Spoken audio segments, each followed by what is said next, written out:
हाँ, तो कैसे हो प्यारे बच्चों। कल हमने सूचक, गंधीय सूचक, प्राकृतिक सूचक, सारे सब तरह के सूचक के बारे में हमने कर लिया।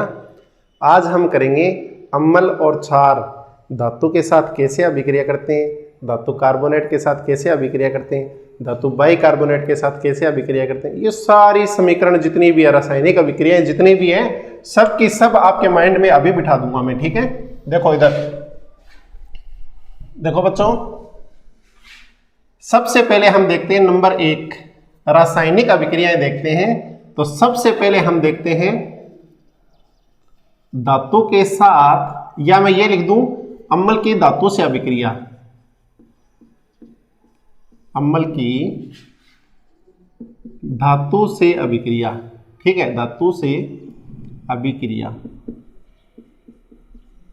प्यारे बच्चों बिल्कुल इजी टॉपिक है, बिल्कुल माइंड में बिठा दूंगा। देखो मान लो मैं यहां लिख दूं धातु, और धातु के साथ मैं अभिक्रिया करवाता हूं अम्ल की, और इधर मैं लिख देता हूं क्षार, ठीक है बच्चों।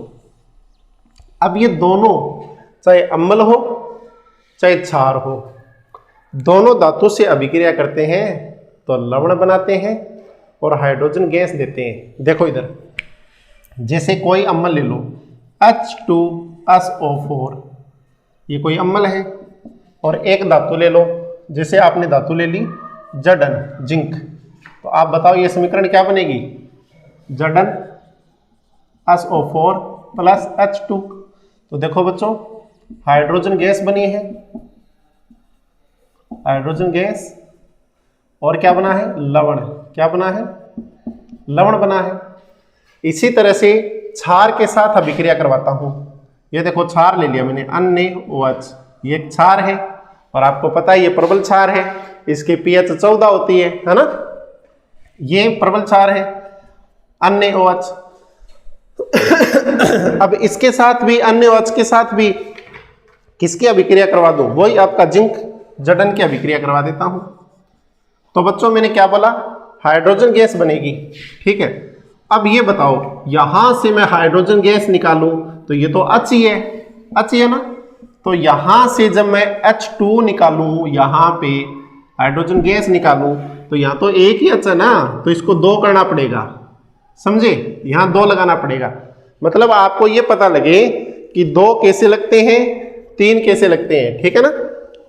तो देखो बच्चों H2 निकालने के लिए यहां मैंने 2 लगा दिया, 2 लगाने से क्या हुआ, सोडियम भी 2 हो गया और ऑक्सीजन भी 2 हो गया। अब याद रखो क्या बनेगा, देखो सोडियम आता है 11 नंबर पर, सोडियम कितने नंबर पर, 11 नंबर पर, ऑक्सीजन आती है अपनी 8 नंबर पर, और जिंक आता है अपना 30 नंबर पर। तो सबसे पहले ये जो ऑक्सीजन है ना, ये ऑक्साइड बनाती है इनके साथ में जुड़ करके, ऑक्सीजन गैस है, ये धातु है, देखो सोडियम धातु है, जिंक धातु है, तो धातु धातु तो अपने अलग रहेंगे, और ये जुड़ेगा इनके साथ में, इन दोनों के साथ में। तो सबसे पहले सोडियम आता है या जिंक आता है, सोडियम आता है, तो मैं सोडियम को लिख देता हूं, देखो Na है कितना, 2 है, तो 2 लिख देता हूं। अब जिंक है तो Zn लिख देता हूं, और ऑक्सीजन का O लिख देता हूं, कितना है, 2 है, तो ये लिख देता हूं। इस तरह से Na2 ZnO2, ये बच्चा क्या बन गया, सोडियम जिंकेट, किसका निर्माण हो गया, सोडियम जिंकेट, सोडियम जिंकेट, आया समझ में। तो देखो बच्चों जब कोई भी अम्ल या कोई भी क्षार धातु से अभिक्रिया करता है तो अम्ल हो चाहे क्षार हो, दोनों हाइड्रोजन गैस देते हैं, ठीक है, लवण बनाते हैं और हाइड्रोजन गैस बनाते हैं। इतनी बात आपको याद रखनी है, ठीक है। अब एग्जाम में आ जाए कि लवण किसे कहते हैं, ये आ जाए लवण, लवण किसे कहते हैं, एग्जाम में प्रश्न आया लवण किसे कहते हैं, तो आप लिखो जब अम्ल धातु से अभिक्रिया करता है, जब कोई अम्ल धातु से अभिक्रिया करता है तो हाइड्रोजन गैस मुक्त होती है और एक यौगिक बनता है जिसे हम लवण कहते हैं। आया समझ? जब अम्ल धातु से अभिक्रिया करता है तो हाइड्रोजन गैस मुक्त होती है और एक यौगिक बनता है जिसे हम लवण कहते हैं। क्लियर? एग्जाम में नहीं बोलोगे ना। और दोनों, अब एग्जाम में ये भी आता है सोडियम जिंकेट का सूत्र लिखो। अब सोडियम जिंकेट का सूत्र कैसे लिखना है? Na2ZnO2। और कैसे बनाया मैंने आपको ये बता दिया। ये 30 नंबर वाला, ये 11 नंबर वाला, तो 11 नंबर वाला पहले लिखेंगे, 30 नंबर वाला उसके बाद में लिखेंगे। और ये तो गैस है धातु है ये इन दोनों के साथ में जुड़ेगी। यहाँ पे देखो O2 जुड़ गया ना जिंक के साथ में, तो ये क्या बन गया? सोडियम जिंकेट बन गया। इस तरह से बच्चों आपने ये कर लिया, ठीक है। अब आगे देखो, आज साफ करने वाला मेरे पास नहीं है। अब धातु की अभिक्रिया तो हमने अम्ल और क्षार की अभिक्रिया कर ली, धातु के साथ में भी और अम्ल के साथ में भी कर ली, ठीक है। अब एग्जाम में क्वेश्चन आता है कि हाइड्रोजन गैस की जांच करो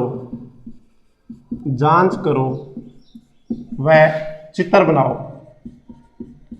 बनाओ। ये बहुत इंपॉर्टेंट है बच्चों, बहुत इंपॉर्टेंट है।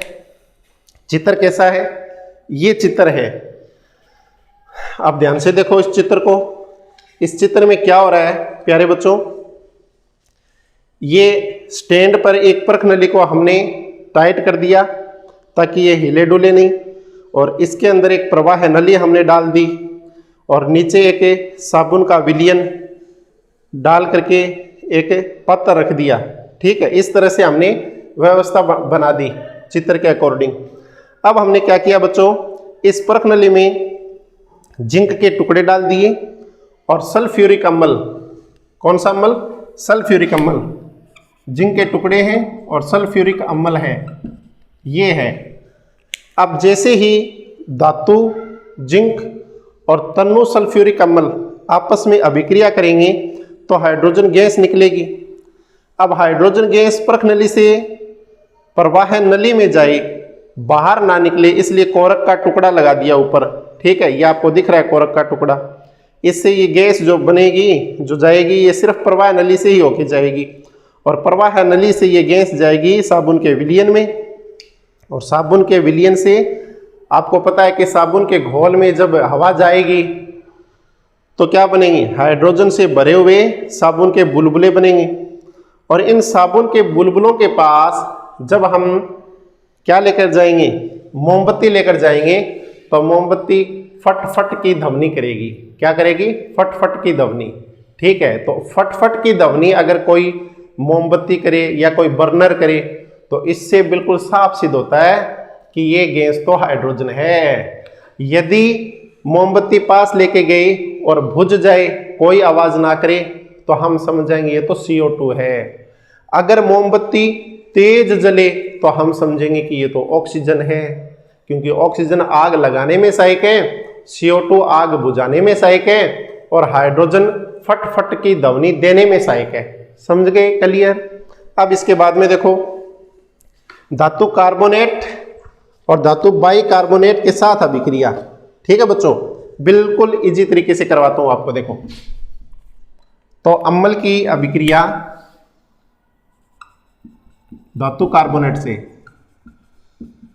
धातु कार्बोनेट, धातु ले लो, जिस तरह से पीछे हमने जिंक धातु ली है, अब इसमें सोडियम धातु ले लो, Na। कार्बोनेट का सूत्र क्या होता है? CO3 negative. अब सोडियम कार्बोनेट का सूत्र बनेगा तो क्या बनेगा? ये इधर आ जाएगा ना, तो ये सूत्र बन गया, देखो, Na2CO3, Na2CO3। और इसकी अभिक्रिया करवाता हूं मैं अम्ल के साथ। अम्ल ले लिया मैंने, HCl ले लिया। अब याद रखो, पक्का याद रखो, जब कोई भी अम्ल धातु कार्बोनेट से अभिक्रिया करता है तो लवण बनाता है, लवण बनाता है, जल बनाता है और CO2 बनाता है, ठीक है। तो पहले जल बना दो, H2O बना दो, CO2 बना दो। अब जो बचे वो यहां लिख दो, तो देखो बच्चों H2O उधर बनाऊंगा, ये H2O बनाऊंगा तो यहां H2 तो चाहिए ना, तो यहां तो सिर्फ H है तो इसको 2 करो ताकि H2O हो जाए। यहां से H2 भाग गया, एक O गया, ये तो गया, देखो ये तो गया, यानी यहां से एक O गया और ये H2 गया। अब यहाँ पे क्या रह गया CO2, तो ये CO2 भी मैंने आगे भेज दी, वो देखो CO2 भी गई, ये H2 भी गया, बचा कौन है Cl। कितनी Cl बची है 2 और सोडियम कितना बचा 2, तो यहाँ मैं लिख दूंगा 2 अन्य Cl। तो ये तो एक लवण बन गया, जल बन गया, CO2 गैस बन गई। आया समझ में? धातु कार्बोनेट से जब कोई भी अम्ल अभिक्रिया करेगा तो लवण, जल और क्या बनेगा CO2 गैस बनेगी, ठीक है। और यदि आपके पास है धातु बाइकार्बोनेट, क्या है धातु बाइकार्बोनेट, धातु बाइकार्बोनेट है, तो ये देखो Na सोडियम लिख दिया मैंने, बाई का मतलब H लिख दिया मैंने और कार्बोनेट का CO3 लिख दिया मैंने, प्लस इसकी अभिक्रिया भी मैं किसके साथ करवाता हूं अम्ल के साथ, HCl अम्ल के साथ। क्योंकि 2 लगेगा 3 लगेगा ये तो बाद में देखेंगे, 2 लगेगा 3 लगेगा ये तो बाद में देखेंगे, जब अभिक्रिया संतुलित नहीं होगी तब घुसेड़ेंगे ना इनको, तो तब लगाएंगे। तो देखो H2O निकालो, CO2 निकालो, H2 तो ये रहा H2O प्लस CO2, बिन सोचे समझे लिख दो इधर। तो यहां से देखो H2 चला गया और O एक यहां से चला गया, फिर CO2 रह गई यहाँ पे, तो CO2 भी चली गई। अब बचा क्या है NaCl, ये यहाँ पे लिख दो NaCl। तो ये लवण बन गया, जल बन गया और CO2 गैस बन गई। अब देखो पिछले प्रयोग में हमने क्या किया था, हाइड्रोजन गैस की जांच की थी और इसके अंदर क्या बना है CO2। अब CO2 की जांच करते हैं, तो इसके लिए हम ये चित्र लेते हैं। इस चित्र में क्या है, एक परखनली है स्टैंड पर रखी हुई है और इस परखनली में हम ये सोडियम कार्बोनेट जो लिखा हुआ है वैसा सोडियम कार्बोनेट के टुकड़े इसमें डाल देते हैं और इसके अंदर हाइड्रोक्लोरिक अम्ल डाल देते हैं। अब ये दोनों जब क्रिया करते हैं तो इसके अंदर एक तो लवण बन गया जो नीचे बैठ जाएगा और CO2 गैस प्रवाहित होगी, CO2 गैस बनेगी। तो CO2 गैस को बाहर निकालेंगे तो निकास नली से बाहर निकलेगी CO2, ठीक है। और ये CO2 दूसरी प्रखनली जो हमने ले रखी है उस प्रखनली में है हमारे पास कैल्शियम हाइड्रोक्साइड। कैल्शियम हाइड्रोक्साइड के अंदर CO2 प्रवाहित करेंगे, तो देखो इस तरह से प्रवाहित करेंगे CaOH2 कैल्शियम हाइड्रोक्साइड है और इसके अंदर CO2 गैस प्रवाहित करेंगे। तो CO2 गैस जब प्रवाहित करेंगे तो हमारे पास क्या बनेगा CaCO3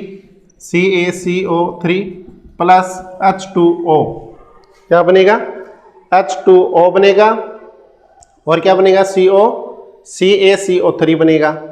अब इस पूरे के अंदर और हम CO2 प्रवाहित कर दें, देखो CaCO3 plus H2O plus CO2, इस पूरे में और हम प्रवाहित करें तो बचा क्या बनेगा कैल्शियम बाइकार्बोनेट CaHCO3 और ये पूरा का पूरा कितना है 2, जो जल में घुलनशील है, जल में विलय। ये पदार्थ आपके पास बन गया जल में विलयशील, ठीक है, जल में विलयशील। आपको पूरा दिख रहा है कि नहीं दिख रहा? अरे वाह, पूरा दिख रहा है। ये आपके पास बन गया। तो देखो दोबारा ये चित्र देखो, इस चित्र में कैल्शियम हाइड्रोक्साइड हमने ली दूसरी प्रखनली में, निकास नली जहां जिसके अंदर है ना प्रखनली में, इसमें जैसे ही CO2 आएगी प्रवाहित होएगी तो श्वेत अवक्षेप आपको प्राप्त होगा, यानी कार्बन डाइऑक्साइड गैस को चूने के पानी से जब प्रवाहित करेंगे तो कैल्शियम कार्बोनेट आपके पास बनेगी और कैल्शियम कार्बोनेट और जल जो बना हुआ है इसमें और CO2 प्रवाहित करेंगे तो जल में विलयशील कैल्शियम बाइकार्बोनेट आपके पास बनेगा। तो बच्चों इसके अंदर जो ये है calcium carbonate, calcium carbonate, calcium carbonate है। इस कैल्शियम कार्बोनेट का उपयोग चूना पत्थर और लिखने वाला चौक, जिस चौक को हम खड़िया बोलते हैं, खड़िया, ठीक है बच्चों, खड़िया, और संगमरमर, लिख देता हूं मैं, संगमरमर, इन सब के ये जो रूप है, संगमरमर है, चौक है, चूना है, ये सारे जो अलग अलग रूप हैं, मतलब विविध रूप जो है वो कैल्शियम कार्बोनेट के ही हैं। तो एग्जाम में ये प्रश्न आता है कि कैल्शियम कार्बोनेट के विविध रूप लिखो, तो विविध रूप आप क्या क्या लिखोगे? चौक, चौक का मतलब खड़िया, चूना पत्थर और संगमरमर, ये आप लिख दोगे, ठीक है बच्चों। तो इसके बाद में अगला देखो,